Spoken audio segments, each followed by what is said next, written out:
Gusto nyo bang makilala ang inyong business, kumita, sumikat at maging patok online or TV? Get more customers and grow your business. Advertise now. From the studios of Leader News Philippines, Errol Dakame of Kamao Asset.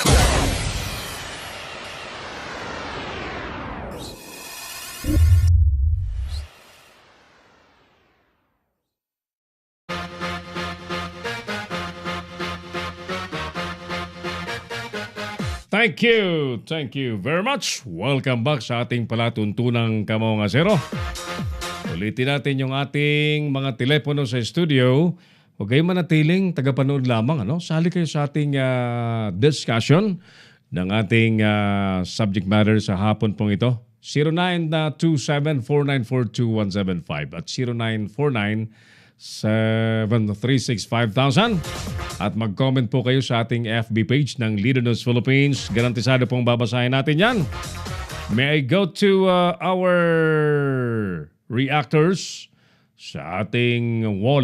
Dami rito sa wall natin na nag-react kanina pa na kailangan basahin natin sapagkat yan po ang tinig ng taong bayan.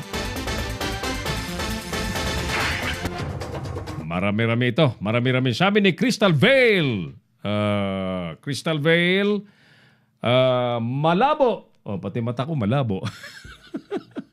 Malabo. Dapat ang mga Pinoy na workers natin mas di hamak na mas magaling ang mga Pinoy sa lahat ng bagay. Oo naman. Senador Mel Chavez, nga ang mga Pinoy.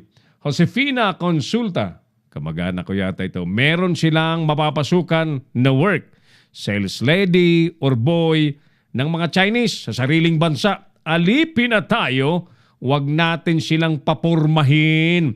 Magaling pa rin tayo sa kanila. Alright, dito naman po sa isa pang post natin. Problema talaga kasamang Errol. Yan, sige. Sabi ni Senador Mel Chavez. Kausapin natin yan maya-maya si Senador Mel Chavez, ang senatorial candidate po ng Labor Party of the Philippines. Sabi ni Flora Burgos, hindi na. Yan, si Flora Burgos ay nasa Saudi Arabia yata ito. Rafa Biquilio, basta masipag at huwag mapili sa trabaho. Yan. Domingo Rabe, si Pangulong Digong na siguro ang makakasagot niyan, Sir Errol. Siya naman ang nagpapasok ng mga inchik na yan. Kung madami ang tsekwa dito sa Pinas, si Pangulong Digong na ang sumagot niyan. Siya, dami niya alam. Siya na magbibigay ng trabaho sa mga Pinoy na walang work. Pilipino din siya. Kailangan kababayan niya ang i-priority niya. Thank you, Mr. Domingo Rabe. Butch Arcangel sa Caloocan City. Kung madami na tsekwa dito sa Pilipinas, si Pangulong Digong na ang sumagot niyan. Ito na, naulit natin. Si Butch Arcangel na pala yun. June Del Rosario, Idol. There are two reasons, Idol Errol. One, or first, is admit or not, pihikan ang mga Pilipino, lalo na yung mga fresh graduates. Ayaw mahirapan kahit first job. Oo, masisipag ang Pilipino kahit anong trabaho basta alam, papasukin niya minsan nga kahit hindi pa alam trabaho, papasukin pa rin. A-apply na. Number two, gusto agad mataas ang sahod, ayaw magsimula sa mababa. Lalo na yung mga graduate sa kilalang paaralan. Ang sabi nga, it's not worth. You know, it's whom you know, sabi. Kapag ikaw graduate ng De La Salle, UP, Ateneo, FEU, Mapua, 100% tanggap ka, pero kung kailang ng PUP, TUP, TIP, malamang second chance ka na lang. In regards sa mga Chinese workers, basta hanggang tech job lang sila at hindi hahawak ng major positions at dapat may quota lang. Experience, kung sa isang factory, dapat 30 persons lang ang foreigner workers dahil working permit lang ang hawak nila. Priority pa rin ang Filipino workers. Thank you. Mahaba-haba, Jun Del Rosario, hiningal ako. Arsenio, Tito Sen, Gaitos. Tito Sen, kumusta ka na? Diskarte lang yan. Basta huwag choosy sa pagkuha ng first job. Thank you, Tito Sen. Charlie Gade, Senador Charlie Gade, ang sabi niya, yan na nga ang sinasabi ko sa harapan. Kailangang i-regulate ang pagpasok ng mga Chinese. Kung pwede nga, huwag na munang papasukin ang mga yan. Baka naman merong exchange deal. Yan. Magandang araw po sa inyo. Ako po, yan, sabi niya, ako po, si Charlie Gade ay kandidato sa pagkasenador. Alright, sige. Magal Montealegre, dating ABS-CBN DCMM ito si Kuya Magal. Idol Magal, kumusta ka? Sabi niya, never. Thank you, Boss Magal Montealegre. Johnny Philamore, napakalaking problema yan, sir. Dito nga sa Zambales, pinagbabawalan ng magkwari ang mga Pinoy at in-check daw lamang ang may karapatan. Ano?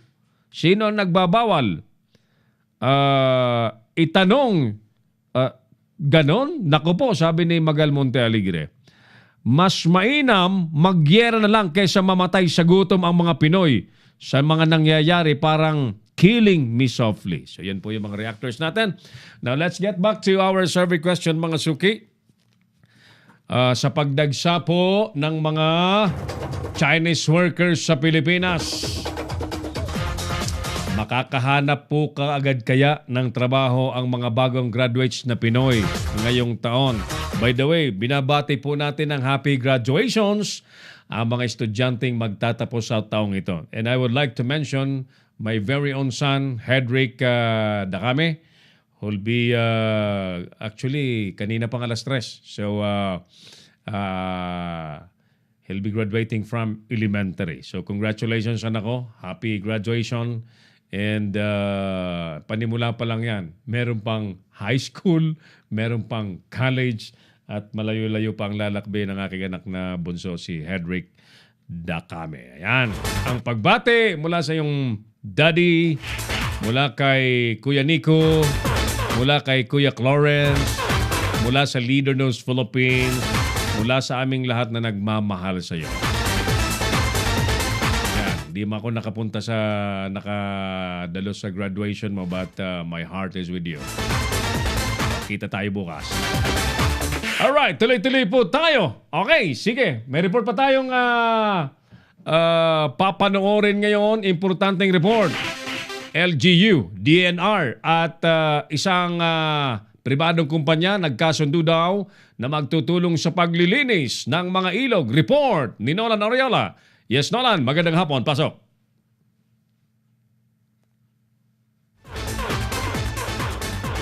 Magandang balitang ito, no?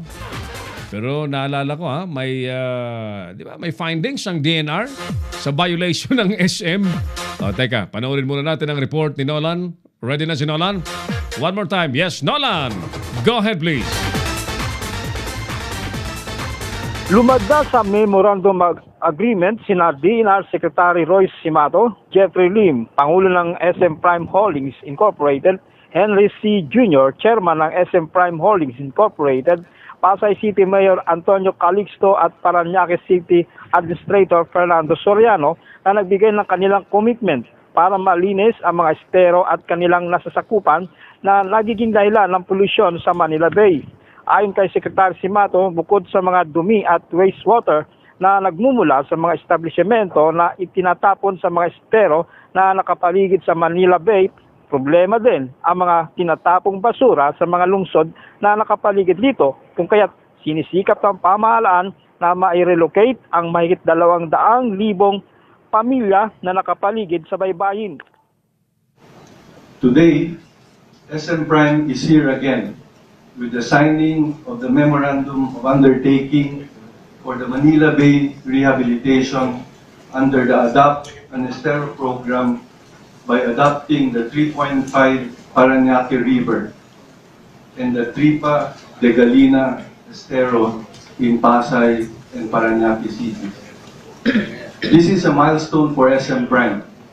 We recognize the important goal of this program to improve the water quality of the waterways in the Manila Bay. Rest assured that SM Prime will always be your partner in environmental cleanliness. Even in our own way, we always want to show people that cleanliness and environmentally friendly is very, very important to us and to the next generation. So, Mr. Secretary, Mr. Undersecretary, and the Mayor, we would again assure you of our full cooperation. Thank you very much. This is really a highlight for us that our city is going forward and looking forward to have this memorandum of understanding with ISEM. All the while, we always mention that the city is the capital of ISEM. We have everything in our city. So today, this commitment for our environment is indeed a welcome opportunity for our city. And indeed, we are looking forward for our commitment to do our job, everything collaterally and holistically. We welcome this. Thank you so much.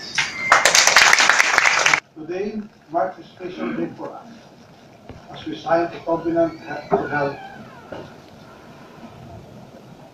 and preserve, and revive and conserve our environment, especially our waterways.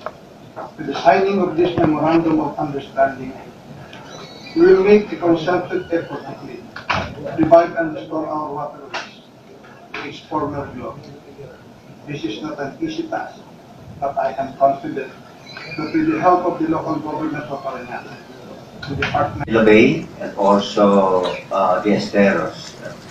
Told them that tomorrow and today I will be having a signing of the memorandum of agreement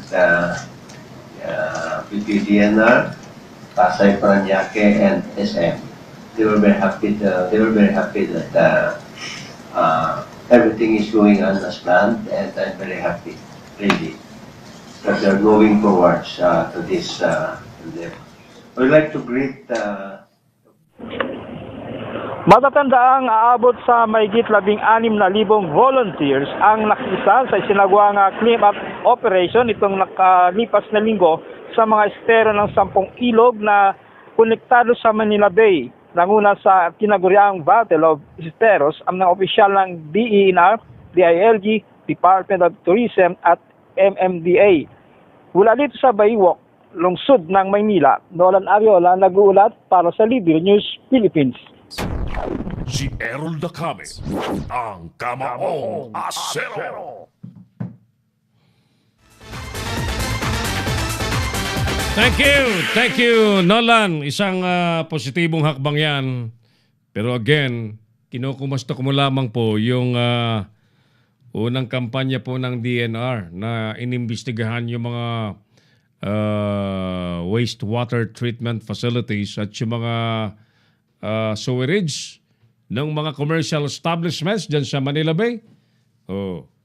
Nandiyan pa sa akin yung kopya po ng inilabas ng DNR na memo as to which among the establishments ang may mga violations. At isa dyan yung SM. Yan. So, MOA, hindi na kailangan ng MOA. Ipatupad lang ang batas, hindi na kailangan ng mga MOA dyan. Yung mga MOA yan, mga picture lang yan. Ang kailangan dyan ay sumunod, ang mga dapat sumunod. At ang nagpapatupad dapat ay walang kinikilingan, walang pinipili, walang sinisino. Kung may violation, pinahan. Walang PR na, pag mga PR na ganyan, ano yan, anong usapan dyan? Diba? Anong usapan? Magandang usapan? Anyway, tuloy tayo sa isa pang balita, mga suki. Guinness World Record daw ay pakay masungkit ng dugong alay, dugtong buhay. Alamin natin ang report na yan ni paring Boyet Guillermo live mula sa Pasay City. Yes, paring Boyet, magandang hapon. Go ahead, please. Pinapalawig ngayon ng Dugong Alay Dugtong Buhay Incorporated ang advocacy nito sa buong bansa sa hangaring masungkit ang Guinness Book of Record kaugnay ng The Most Bloodletting Program. Ito ang inihayag ni Johnny Yu, Vice Presidente ng Dugong Alay Dugtong Buhay Incorporated sa pagdiriwang nila ng ika-25 anibersaryo na ginanap sa isang restaurant sa Macapagal Avenue, Pasay City. Sinabi ni Yu, We're going nationwide. Meron po tayo dyan na nasa Cebu na magkakaroon na rin ng conferment by next month. So definitely, Luzon, Visayas, Mindanao, hinahabol po namin within this year. Niya, may 35 hospital na ang katuwang ng samahan sa kanilang advokasya para sa pag-aalay ng libreng dugo sa nangangailangan para madugtungan ng buhay. Hangad umano nilang madagdagan at palawigin ang mga ospital sa kanilang makakatuwang sa programa sa buong bansa ngayong taon. Binigyang parangal ang pamunuan ng Dugong Alay Dugtong Buhay Incorporated sa kanilang ika-25 anibersaryo ang mga kinatawan ng institusyon, organisasyon, ospital at mga taong nag-alay ng kanilang dugo para kilalanin ang kanilang pagpapahalaga sa buhay ng kapwa. Tumanggap ng iba't ibang klase ng award ang 500 awardees tulad ng Gold Medal, Platinum at Flake of Recognition. Nananawagan naman si Nap Marilag, Chairman ng Dugong Alay Dugtong Buhay Incorporated, sa publiko na makibahagi sa kanilang advokasya sa pamamagitan ng pag-aalay ng kanilang dugo upang marami pa anyang mailigtas na buhay. Live mula sa Pasay City, Boyet Guillermo, Leader News Philippines. Magbabalik si Errol Dacame sa Kamaong Asero. Bring your business over 1 million TV or online. Reach your target customers anytime, anywhere. Your brand on TV or on the web. Get more customers and grow your business. Advertise now.